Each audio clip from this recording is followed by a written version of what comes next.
Assalamualaikum warahmatullahi wabarakatuh. Salam sejahtera untuk kita semuanya. Selamat datang untuk rekan-rekan semuanya di ruang belajar untuk pembelajaran kita hari ini. Semoga kita selalu dalam keadaan sehat walafiat dan selalu dalam lindungan Allah Subhanahu wa Ta'ala. Selamat datang di ruang belajar pembelajaran kita hari ini, yaitu saya akan sedikit berbagi terkait dengan di sistem informasi manajemen, yaitu pada pokok bahasan, yaitu di pengembangan sistem informasi model alternatif. Dimana untuk capaian kita untuk belajar di topik kali ini diharapkan Anda memahami kaitannya dengan di pengembangan sistem model alternatif, dan Anda bisa memilih model pengembangan dari sistem informasi tersebut. Karena ada beberapa untuk dalam hal kaitannya di pengembangan perlu kita pahami bersama. Jadi pada saat kita memilih mengembangkan sebuah sistem informasi yang nantinya akan dimanfaatkan oleh manajemen, kita perlu mempertimbangkan beberapa hal. Karena dari model pengembangan untuk di sistem informasi dengan model alternatif itu ada beberapa model sebenarnya. Jadi metode dari pengembangan sistem informasi, jadi kalau yang di ulasan saya di sebelumnya, kita telah mengulas kaitannya di metode siklus hidup pengembangan sistem informasi, atau yang biasa dikenal dengan sistem development life cycle, atau disingkat dengan SDLC. Sedangkan untuk di metode-metode alternatif atau metode alternatif method yang bisa digunakan untuk pengembangan sistem informasi itu ada beberapa metode. Yang pertama adalah metode paket atau dengan kata lain package.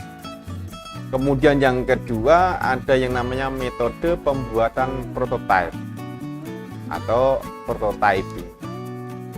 Dan yang ketiga itu adalah di pengembangan oleh pemakai akhir atau end user development atau end user computing. Itu adalah beberapa metode alternatif kaitannya untuk pengembangan sebuah sistem informasi. Lalu bagaimana sih cara kita untuk agar bisa memilih metode apa sih yang pas, yang bisa digunakan dalam sebuah organisasi bisnis yang mungkin kita miliki, yang bahkan mungkin yang akan kita terapkan pada organisasi bisnis kita. Jadi sebenarnya ada beberapa tahapan untuk memilih. Jadi tahapan dalam memilihnya, pemilihan metode pengembangan sistem informasi itu biasanya kita akan ditawarkan dengan beberapa misalnya model sistem informasi yang sudah ada. Misalnya kalau kita memilih paket yang tersedia, itu berarti apa? Jadi dari model paket yang ada itu, kalau telah memenuhi kebutuhan dari sistem informasi yang kita butuhkan, yang kita inginkan, yang ingin kita pakai, yang mampu kita implementasikan pada organisasi bisnis kita, maka boleh kita pilih paket. Pilih metode paket. Berarti seperti apa sih metode paket? Nanti kita bahas di sesi selanjutnya. Jadi apabila belum memenuhi kriteria yang ditetapkan dari perusahaan atau organisasi bisnis, maka kita dapat melanjutkan untuk memilih menyesuaikan dengan sumber daya sistem teknologi informasi yang kita miliki. Jadi apabila tidak bisa kita memilih atau menggunakan paket, maka kita bisa memilih untuk yang outsourcing. Outsourcing di sini, jadi apabila sumber daya sistem teknologi informasi yang kita miliki mampu untuk mengimplementasikan itu berarti ya mampu mengoperasikan dan infrastrukturnya juga tersedia ya, dan juga sumber daya yang lain itu juga tersedia, itu maka boleh kita memilih metode untuk outsourcing. Akan tetapi apabila sumber daya sistem teknologi informasi, jadi yang kita miliki dalam organisasi kita itu belum mampu, jadi belum mampu kaitannya untuk implementasi ataupun mungkin tidak cukup yang dalam pengimplementasian, maka kita bisa lanjut pada metode EUC. Ya, EUC. Jadi dampak dari sistem teknologi informasi ini jadi seperti apa? Jadi jika dampaknya itu adalah individu, maka kita bisa pakai EUC. Apabila dampaknya jadi organisasi, maka kita akan lanjut pada tahapan berikutnya. Jadi organisasi di sini bagaimana terkait dengan di pemakaian sistem informasi. Jadi jadwal pemakaiannya. Jadi apakah segera atau masih lama atau nanti? Itu di metode pengembangan sistem informasi. Maksudnya apa? Jika sistem informasi yang ingin kita bangun, yang kita ingin kembangkan, itu segera akan digunakan, segera akan dipakai, maka salah satu alternatif pilihannya Anda bisa menggunakan metode prototyping.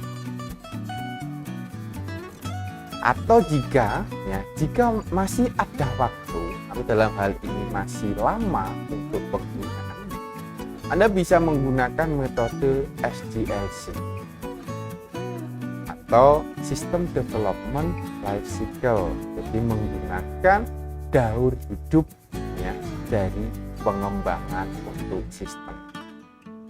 Itu adalah gambaran singkat terkait dengan di pemilihan metode untuk pengembangan sistem informasi.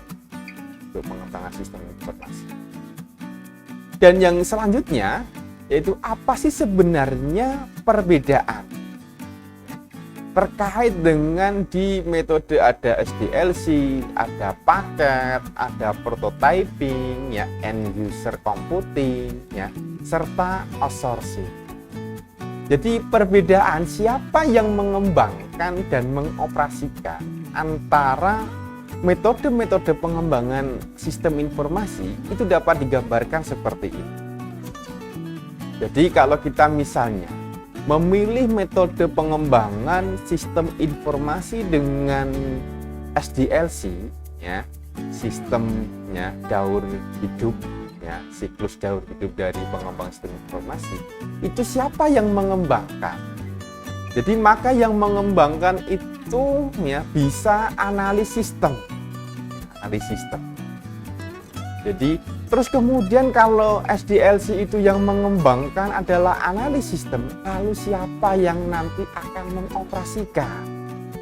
Jadi yang mengoperasikan itu bisa saja Departemen Sistem Informasi. Jadi gambaran secara umum, jadi pengembangan sistem dengan metode SDLC itu yang mengembangkan adalah analisis sistem. Jadi di sebelumnya sudah ada ulasan terkait dengan apa sih sebenarnya analisis sistem, tugasnya apa, tahapan-tahapan di dalam analisis sistem itu seperti apa. Itu. Kemudian di Departemen Sistem Informasi itulah yang mengoperasikan. Kemudian di pengembangan sistem informasi yang kedua, selain SDLC itu ada paket. Kalau paket itu yang mengembangkan siapa? Berarti pihak ketiga. Kemudian yang mengoperasikan juga siapa? Yang mengoperasikan otomatis Departemen sistem informasi atau pemakai dari sistem tersebut. Maksudnya apa dipaket di sini? Dalam metode pengembangan sistem menggunakan metode paket itu berarti sudah ada dari pihak luar. Kita tinggal menggunakan. Yang mengembangkan juga dari pihak luar. Yang mengembangkan itu dari pihak luar. Jadi pemakai sistem itu tinggal memakai saja, mengoperasikan. Jadi mengimplementasikan, mempelajari, dan mengoperasikan.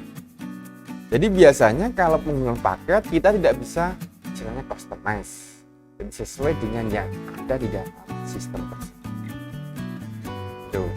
Jadi lain dengan misalnya SDLC. SDLC itu dalam pengembangannya melalui analisis sistem, berarti mulai analisis kebutuhan, kelayakan, sampai dengan tawaran-tawaran solusi. Kemudian yang ketiga, itu di pengembangan sistem prototype. Apa sebenarnya di pengembangan sistem prototype? Jadi apabila kita memilih jadi model alternatif pengembangan sistem prototype, yang perlu kita pahami bahwa pengembangan sistem prototype itu ya, yang mengembangkan itu juga analisis sistem prototype, analis.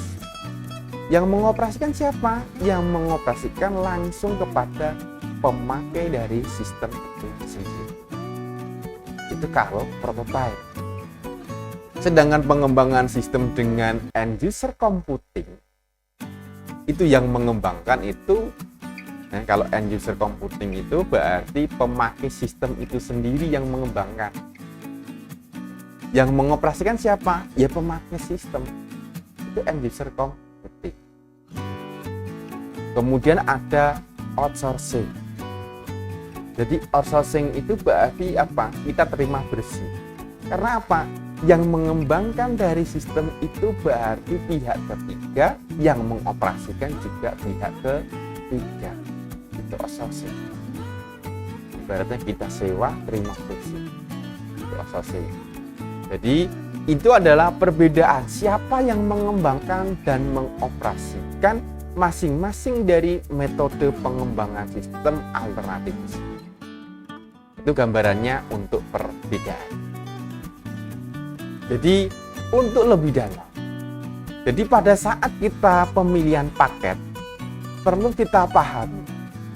Jadi kenapa kita memilih paket? Kita memilih metode pengembangan sistem dengan metode paket, paling tidak kita memahami apa sih kelebihan dan kelemahan dari paket itu. Jadi pemilihan paket itu berarti sesuai dengan apa? Jadi spesifikasi ya, yang dibutuhkan perusahaan. Berarti pada saat kita memilih ya, sistem dengan metode paket, kita perlu memperhatikan apakah spesifikasi yang disediakan, yang ada, itu sudah sesuai dengan yang dibutuhkan oleh perusahaan atau organisasi bisnis. Maka kita pilih paket. Karena apa? Paket itu kan juga ada bermacam-macam, tidak hanya satu sistem paket. Jadi kalau kaitannya dengan di sistem itu kan ada beberapa jenis. Jadi kenapa kita memilih kaitannya di beberapa. Kemudian ketersediaan paket. Ini di pemilihan paket. Jadi spesifikasi yang dibutuhkan oleh perusahaan, kemudian kira-kira paket sistem apa saja sih yang ada. Jadi ketersediaan paket. Kemudian kita akan mengevaluasi kemampuan dari paket. Jika spesifikasi yang dibutuhkan oleh perusahaan itu sudah sesuai, kemudian ketersediaan paket ya, itu ada, dan kemampuan paket itu sesuai dengan harapan dari perusahaan, maka bisa kita pilih paket. Itulah yang kita pilih, paket sistem. Dan itu jadi paket yang dipilih gitu. Kemudian Setelah kita memilih paket yang dipilih, kita perlu perhatikan. Jadi, apakah kita akan menggunakan paket yang ada itu tanpa perubahan? Atau kita memodifikasi paket yang ada? Atau memodifikasi organisasi agar sesuai dengan paket? Karena paket sistem informasi, pengembangan sistem informasi itu juga sedikit banyak dipengaruhi oleh struktur organisasi, karakteristik dari organisasi tersebut. Karena apa, dalam struktur organisasi itu kan ada berbagai macam bentuk struktur organisasi. Struktur organisasi ada yang model matriks, ya, dan seterusnya. Itu juga berpengaruh terhadap metode pemilihan paket, pengembangan sistem yang nantinya kita akan pilih. Itu adalah gambaran dari kelebihan dan kelemahan. Jadi kalau kelebihan tadi sudah ada sistem yang tidak ada, kita tinggal pakai. Kelemahannya berarti kalau paket ya udah itu yang ada, entah paketnya yang menyesuaikan atau organisasi kita yang menyesuaikan, itu di paket.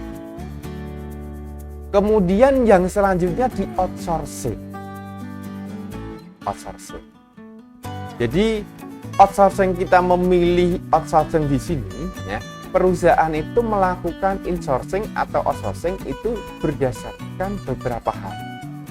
Jadi pada saat perusahaan memilih pengembangan sistem informasi dengan model outsourcing, maka ada beberapa hal yang perlu diperhatikan.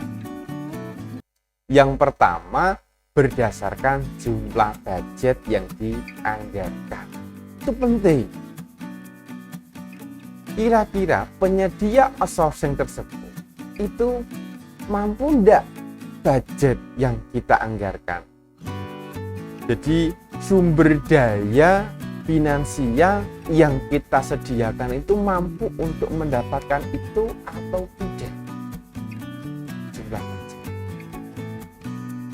Jadi jika memang jumlah budgetnya itu dapat memenuhi, ya, dengan sesuai dengan kebutuhan, oke, itu menjadi sebuah alternatif pilihan kita menggunakan outsourcing. Berarti dalam kita memilih, ya, model pengembangan sistem informasi dengan metode outsourcing, berarti budget kita harus cukup dianggarkan. Kemudian yang kedua, yang perlu kita perhatikan yang kedua adalah berdasarkan keputusan strategik.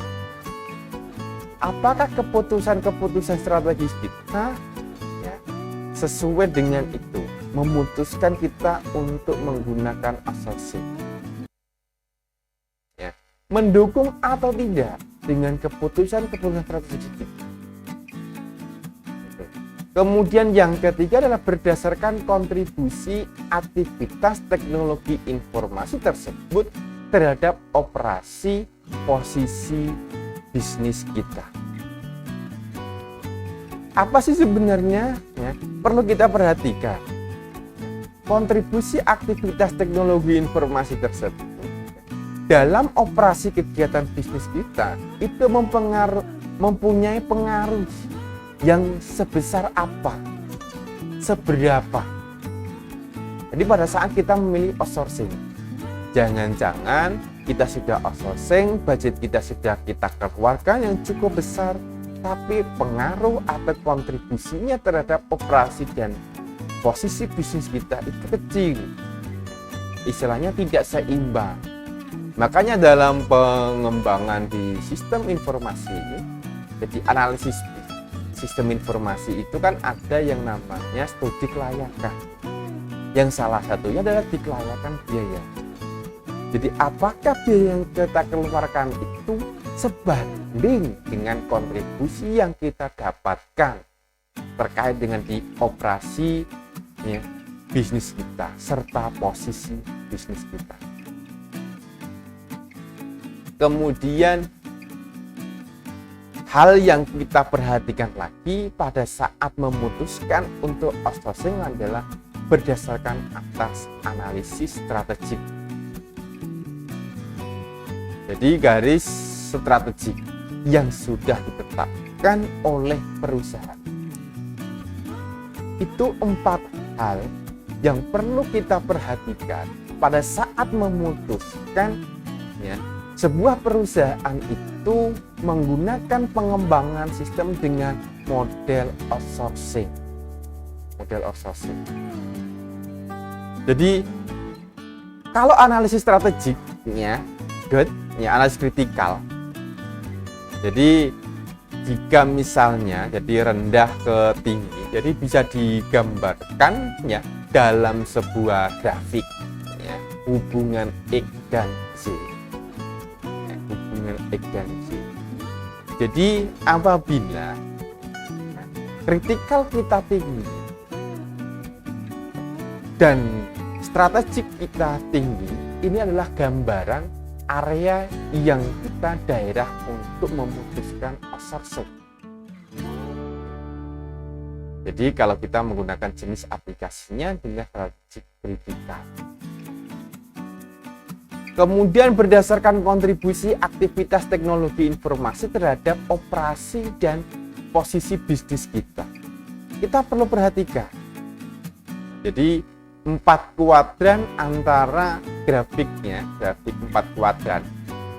Jadi ini sama dengan mungkin kalau di perut kita kan memiliki kuadran kanan, kiri, atas, dan bawah. Isinya ada masing-masing.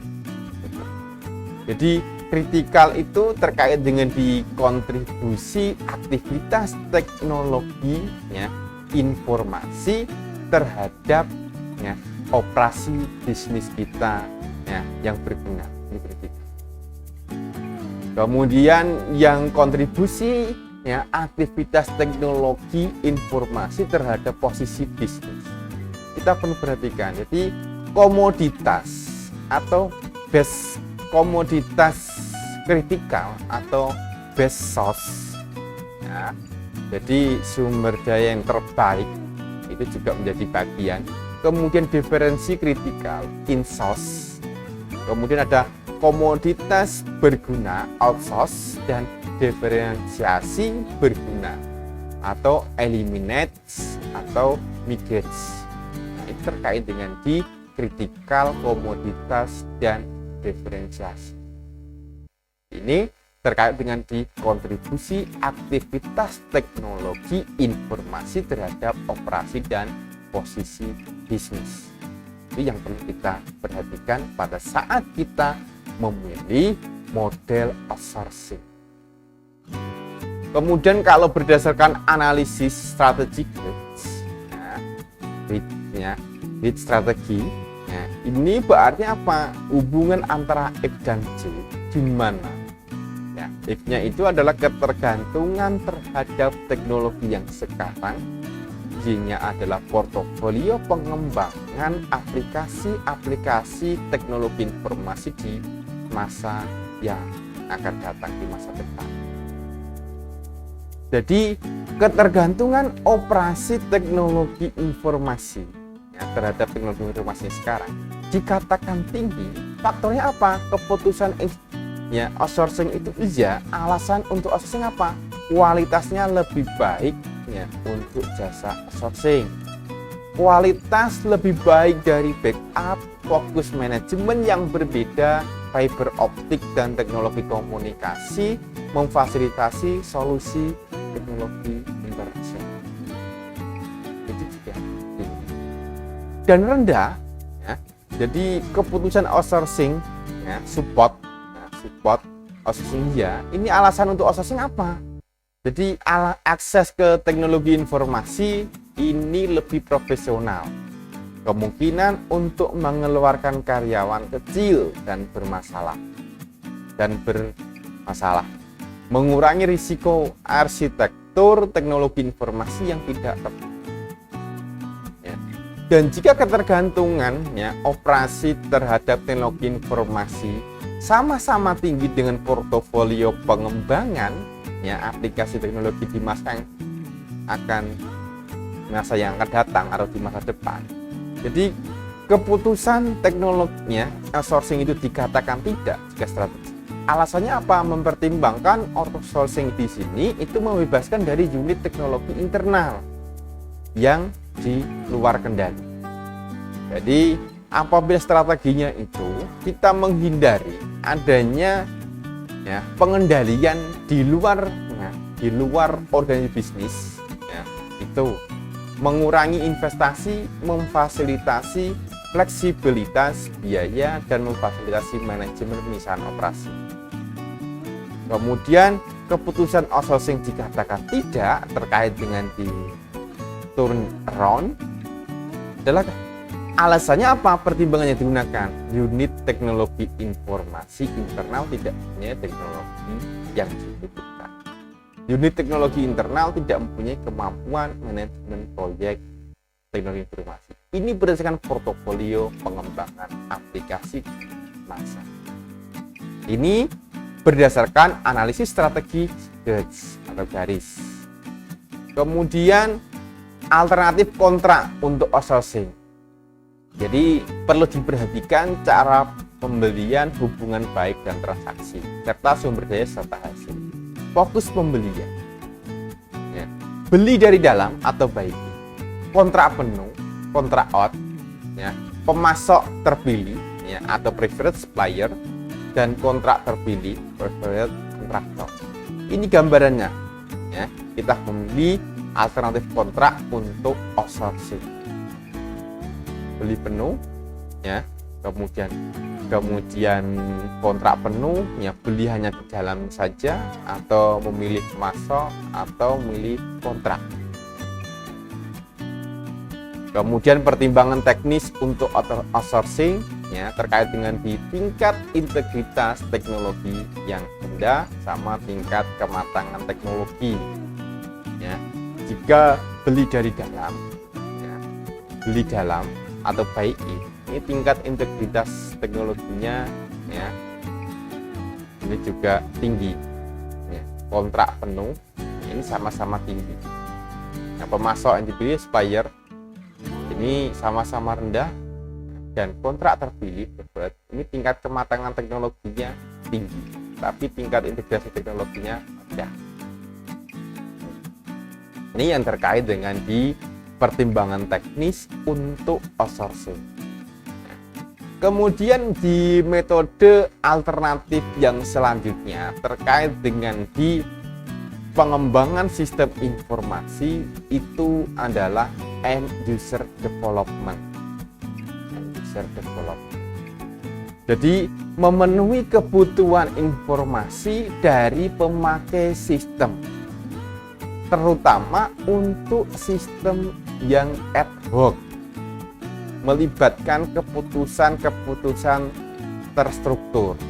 Jadi ad hoc itu ya hanya sekilas itu saja, ya. Jadi waktu penerapan, jadi end user development, ya, atau EUC itu ada beberapa tahapan. Jadi initiation, ya, kemudian contingent, ya, contingent, controlling, kemudian mature. Ini adalah di timing, ya, menurut Nolan Sticks. Di mana contingency dan control ini yang pada saat tinggi tahapannya. Jadi inisiasi ini, ya, baru mulai naik. Nah, kemudian di continuation, control, kemudian akan terjadi penurunan. Ini tahapan-tahapan end user development, ya, end user development.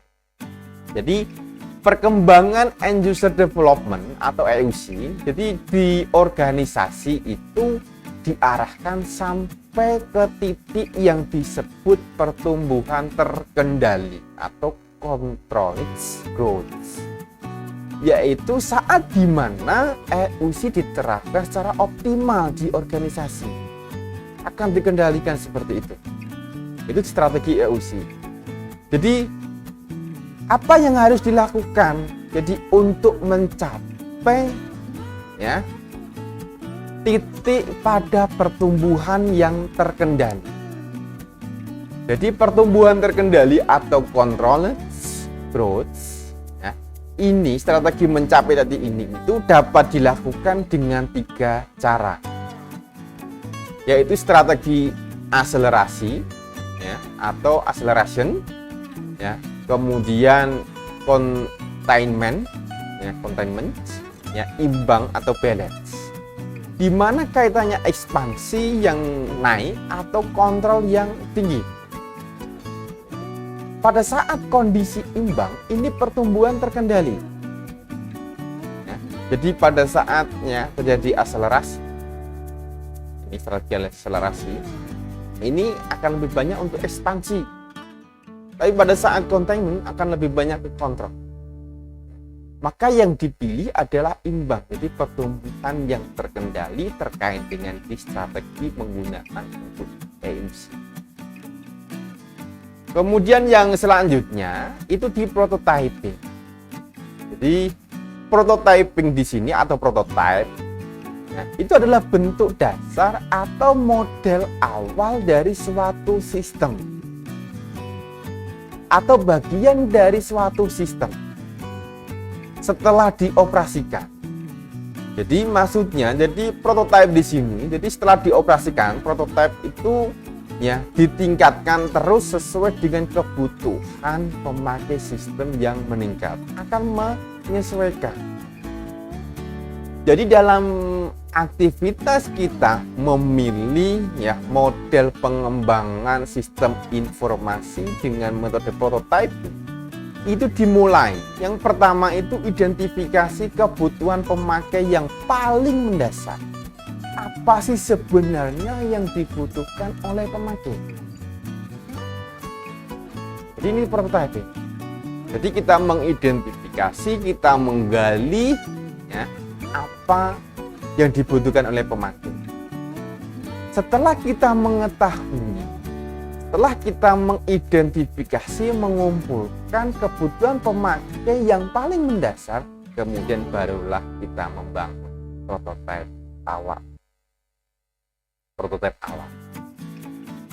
Setelah prototipe awal ini kita gunakan, ya, baru setelah prototipe awal ini jadi kita gunakan, ya, kita gunakan. Kemudian, ya, setelah digunakan itu kan kita baru tahu biasanya, oh, prototipe ini sudah lengkap atau belum. Apabila prototipe ini sudah lengkap, ya, berarti prototipe ini sudah selesai. Selesai kita membangun prototipe. Apabila dalam penggunaan prototipe ini dianggap belum lengkap atau tidak, maka kita akan memulai siklus lagi dengan meningkatkan prototipe.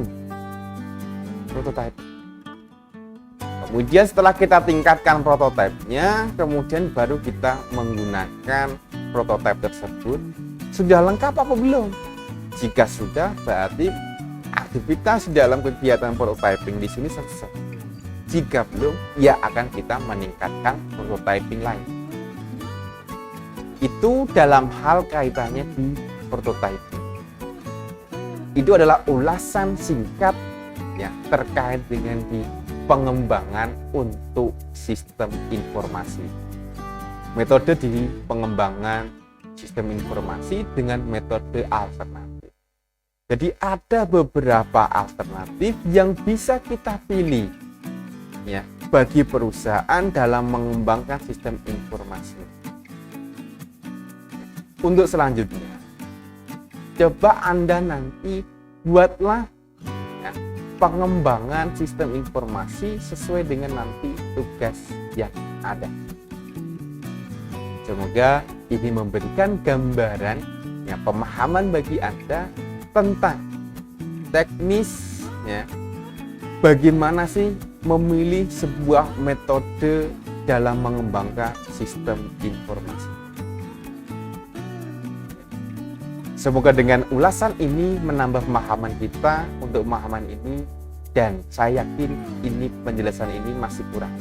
Silakan Anda belajar lebih banyak terkait dengan di model-model di pengembangan sistem informasi. Ya.